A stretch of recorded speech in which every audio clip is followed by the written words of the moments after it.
naye tukwebaza kubanga tumulekeredde abadde wamu naye.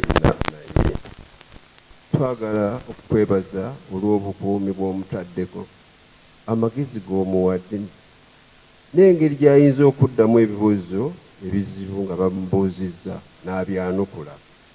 Twebaza puroguraamu zonna z'akoze okumanyisa abantu ebifa mu ggwanga ate n'okuyamba abo abanyigirizibwa. Ate tukwebaza Mukama kubanga ate n'amaka ge agalabiridde wamu n'abaana emirembe n'emirembe. Amiina. N'omukisa gwa Katonda ayinza byonna, Kitaffe n'Omwana n'Omwoyo Omutukuvu, omukisa ogwo gubeere ku mmwe, naye gubeere ku muddu wo Drake, gubeere ku muzaana wo Margaret, gubeere ku famire yaabwe, gubeere ku booluganda n'ab'emikwano, era gubeere naffe nga tuli wano.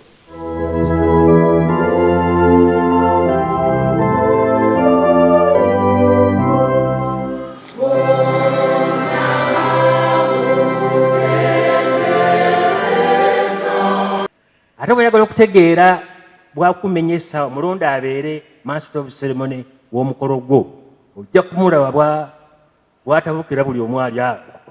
Kati oli ku ki? Ebigambo by'essaawa, era kyova olaba nazze dda ogenza okwera omwenda nga ndi wano kubanga omusajja oyo mumanyi, musajja si mwangu nnyo mu nsonga eyo. Olunaku luno oba omwaka guno lwengamba oba lwetugaa nti tuwezezza emyaka 5 mu byamawulire, si nze nasooka mu byamawulire, kubanga oyinza okulowooza nti ndi munene nnyo. Waliwo abansookamu, weebali, era njagala nabo tubajjukire, wadde abamu baagenda naye abamu weebali wano. Era nsanyuse nnyo okubala bwe ngamba nti mpeza myaka 5 mu byamawulire, kiba kitegeeza wadde abamu tebakyakola naye nga weebali.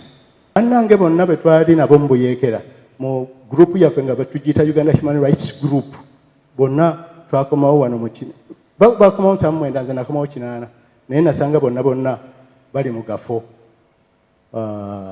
Ndowooza Kefa Ssempangi tewali naffe, gwali mu Amerika, naye abalala be twali nabo e Bungereza bonna baafuna agafo. Otiti Omule yafa n'afuna obwambasade Tanzania, Ben Matogo